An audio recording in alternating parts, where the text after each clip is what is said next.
Bilanggo sa dagat na apoy, di makahinga sa init na dumadaloy.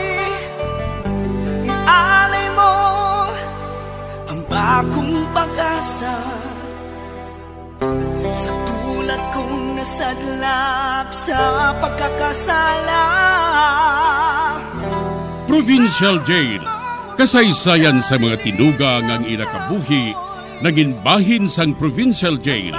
Sa diin ang apat kapamusod sang pader, naging lulubngan sang ilang mga handom kag mga kalipay, nga naging saksi man sang ilang mga pag-antos, kag kabudlay kag paghinulsol. Litong-lito sa nakakabinging ingay, di makatawid sa malawak na lakusan. Ialay mo ang bagong pag-asa sa tulad kong nasadlak sa pagkakasala. Provincial Jail, makigupod kita sa ila pagpanarambiton, kag makigbahin kita sa ila kalipay, kag pag-antos, nga ilaman na agong sa Provincial Jail.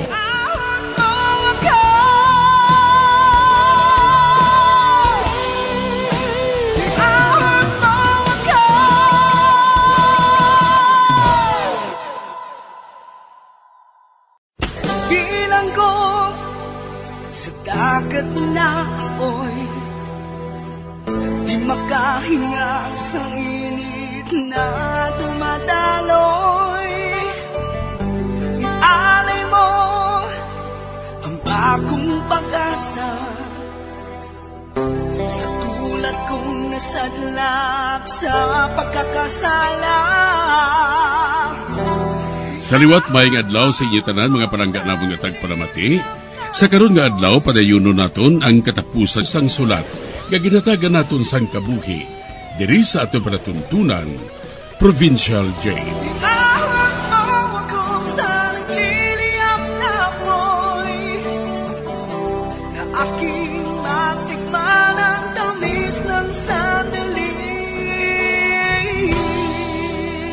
Bahin sang nagligad, ginpapauli ni Pulis Montes si Maymay, agud nga mabantayan niya sang maayo ang hulag ni Relio kag ni Iter. Kang sa magpauli ini, ginsunod ini ni Pulis Montes, kag nakumpirmar ini nga sa hotel ini nagapauli ang suspek. Diri sini nga bahin, padayunon ko ang katapusan ko nga pagsaysay diri sa Provincial Jail. Wala kami sang guest nga amo sinangalan, sir? Wala ba sila makapanaog liwat? Wala man. Magbilin ka lang sang gusto mo nga ipahibalo sa ila, sir. Kay ihatag ko kung may ara nga guest nga amo sinangalan. Ang iya ngalan, si Relio Ordonez. Kagkahupod niyang iya anak nga si Sunny. Wala sang amo sina nga guest diri sa hotel. Sorry gid, sir, ha? Okay lang. Nagabutig lang babae nga to. O kung hungod nila nga isla nilang ilang mga ngalan. Kung mo sina. Nagdalong pagid ang tulong karon ko sa duha nga to. Apang hindi ako magpati nga mag-amay sila. Ang ila panghulag. Daw panghulag sang mag-boyfriend. Pero lalaki si Relio. Kag lalaki man si Sunny Boy? Sino sa ilang bading?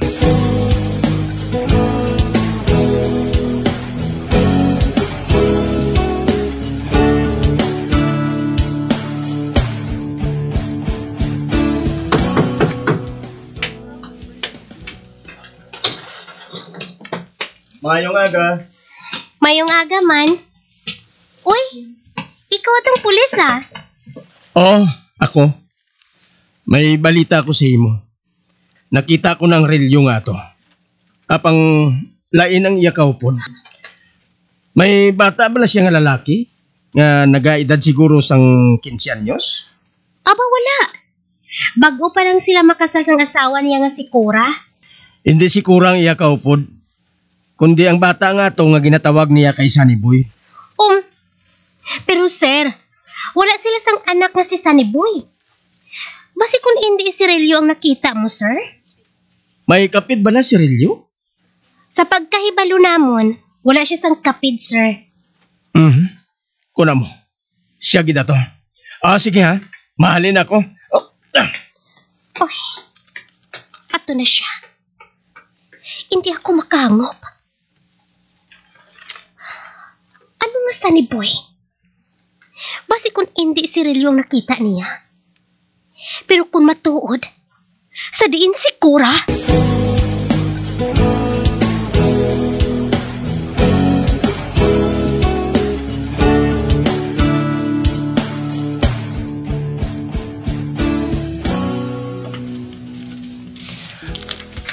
Okay bro, madamo gid nga salamat.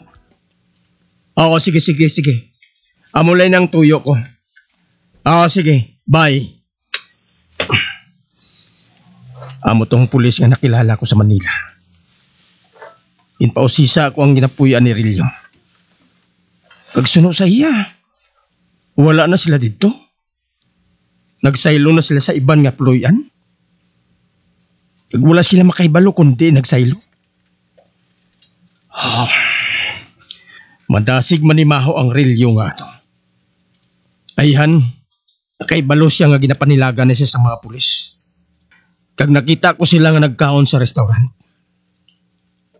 Ari na sila diri. Nagbalik na sila sang anak ya diri sa Negros. Gusto. Makadto ako liwat sa hotel.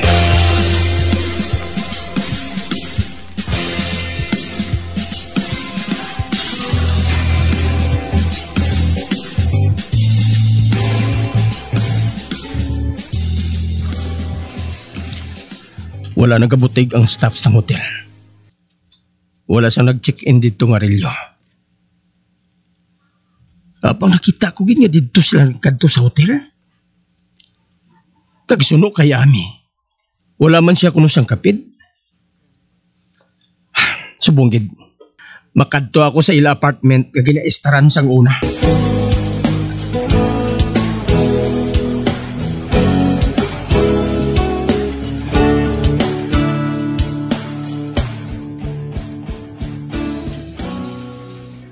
Wala man sang naga-star diri sang una nga Dr. Relyo. Dapat kung may ara, kung di nakahibalo ako man madugay na ako nga boy diri. Kagkilala kong tanan nga nagadayon diri. Okay lang nong. Mahalin na lang ako. Wala sila magbalik sa apartment nga ila ginaistaran sa una.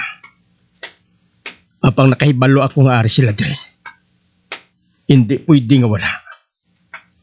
Ano sila? May tigadlom?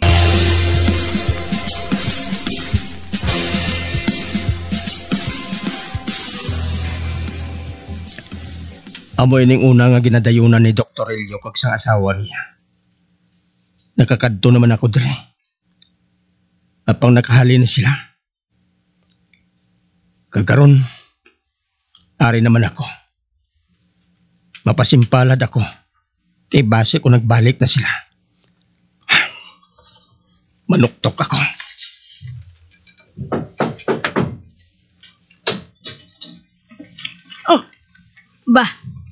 May kinahanglan ka, sir?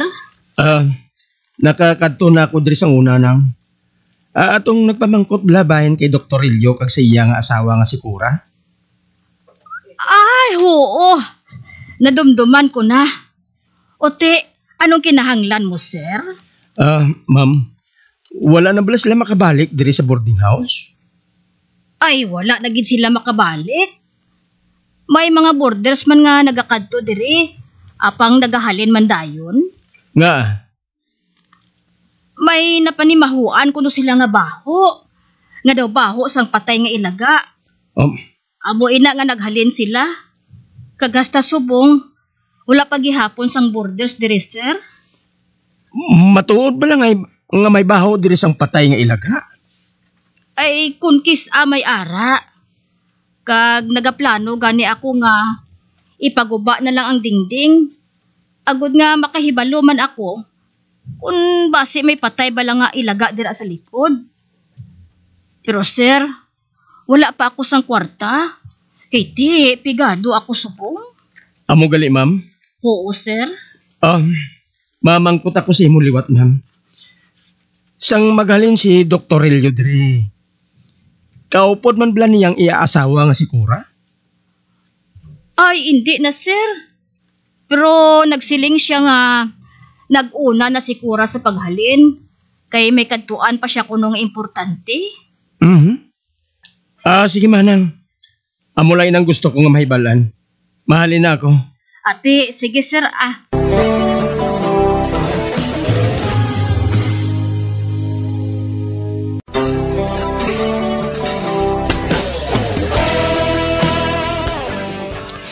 Padayon gihapon nga nagaimbestigar si Police Montes sa kaso ni Cora.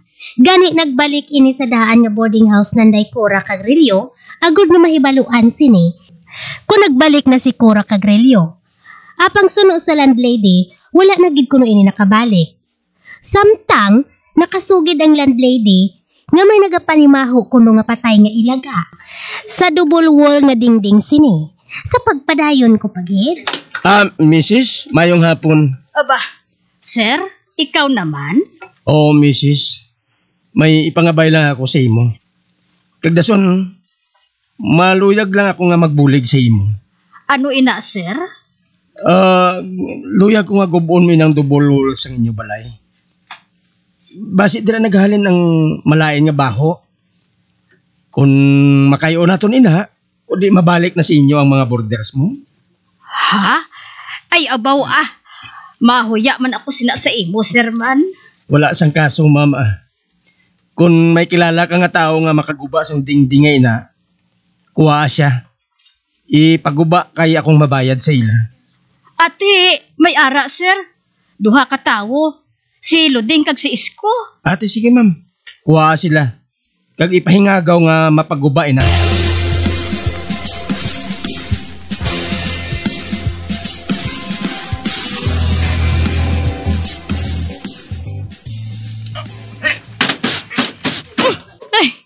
Kabaho. Ay, samtang ginataltal nila ang double wall nga ina. Ay, nagadugang pagid ang baho, ho. May patay gid siguro nga ilaga dira sa likod sang dingding. Ano na? Kabaho! Kalabira! Kalabira, ho! Ay, kalabira ko, no?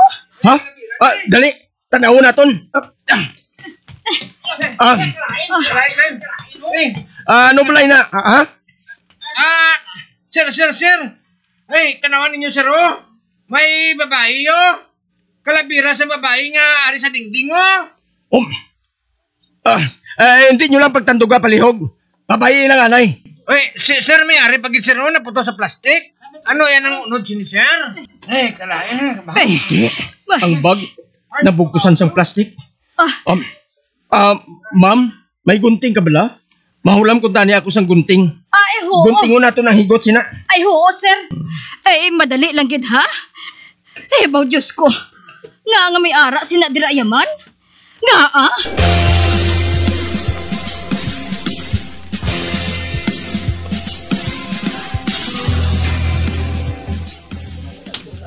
Ay, ari na ang gunting, sir, oh. Bebe. Akong magunting sina. Luyag ko nga ako mismo makasaksi kung anong unod sina. Ate, ho, sir, Guntingon ko ini.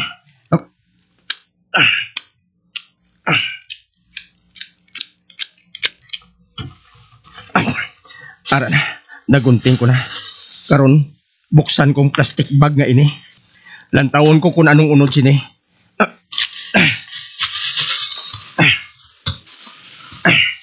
Ari na, makita ko na kunan. Hindi! Diyos ko! Kalain sa munod. Daw ginaling nga baboy manina. Ito sa masuka ako, sir. Ano ba lang pinutos nga inaman? Kagkadamo, gid ho? Wala ko magsana. Amo ining unod sang kalabira nga ina. Ginpang sapsap nga unod sa kalabira. Ginsulod sa plastik. Kag ginbutang diri. Nong, malihog. Hindi lang ninyo pagtantuga, ha? Manawag lang ako sang suko.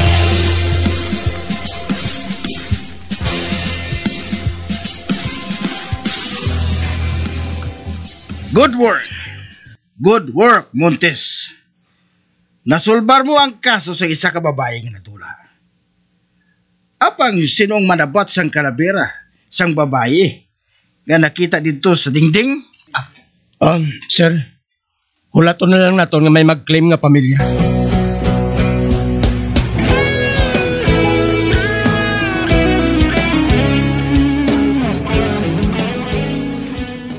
Amoy ng klinika nga ginapagita ko. Kag bukas, ang ngalan Dr. Claudio. Kag may pahibalo nga Dr. SN. Masulod ako.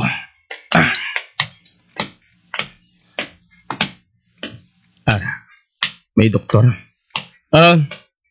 Doc, good morning. Oh, good morning. Magpungko ka. Salamat. May maalagad bala ko sa imo? May pakonsulta ka bala? Hindi, Doc. Oh, ba? May nakita ko nga dua ka tao nga kaupod mo. Mapakonsulta mo bala sila? Hindi, Doc. Kusasan na bala namon siya, sir? Sige. Ba? Kusasi, sir. Ano ka? Anong butsulingon sini, ha? Arestado ka, Doc. Sasala nga murder. Ano? Anong kumarter? Ang pagpatay mo sa imo asawa. Kag sa iban pa nga mga babae. Nasapwan ang ilang mga kalabira. Ag-amo man ang plastik na ginsudlan sa mga unod. Na ginsip-sip ninyo sa iya kalabira. Ano? Anong pamatuod ninyo? Nga kung nagimo sila? Ha? Busasan ko ikaw. Bakit? Ano ba ka? Ipusasan mo ako? Wala ako sang sala! Kag wala ka mo sang pamatuod! Wala! Nagsugid na ang partner mo. Nagsugid na, Mr. Rillo. Amo man ang imo partner nga Koreano. Kag ginahimos na subong ang Koreano nga to. Mapriso siya din eh. Hindi gani, i-deport siya sa Korea matapos niya nga bayaran ang iya mga biktima din. Natabuan nga nag-raid dito ang NBI. Kag isa siya sa nadala. Hindi matuod din eh. Hindi matuod din eh.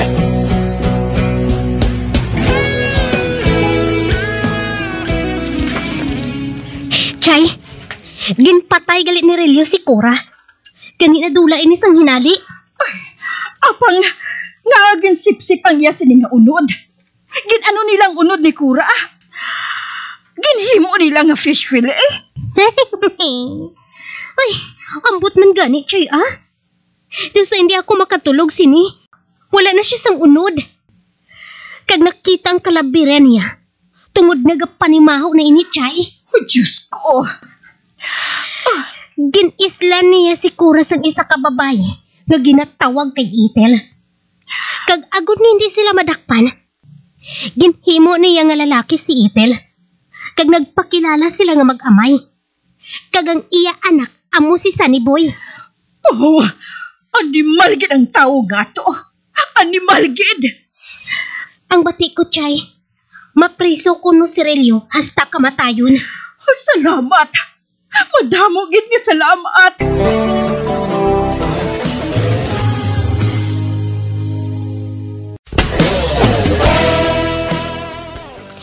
Napriso si Relio hasta kamatayon. Kag si Sang Yupsal naman, gindeport sa Korea. Apang tubtob sa tiyon nga ini, sa hindi gihapon ako makapati nga may nagakatabo nga subong sini. Si Police Ramos naman, isa na ka-chief sang homicide section. Hasta diri nila nga ngakon pagsaysay, ang inyo tagpasakop, tawga lang kay Ami. Bilang ko sa dagat na apoy, di makahinga sa init na dumadaloy. Ialay mo ang bagong pag-asa sa tulad kong nasadlak sa pagkakasala. Kag diri natapos ang kasaysayan nga aton man ginhatagan sang kabuhi. diri sa ato panatuntunan, Provincial Jail. Kag kami diri sa gihapon wala gid nagakalipat sa pagpangagda sa inyo. Gakun kamuman may kasaysayan, ipadala lang diri sa ato panatuntunan, Provincial Jail, DYWB, Bombo Radio, Bandalagan, Siyudad Sang Bacolod. Sa direksyon ni Melvin Gatuslao.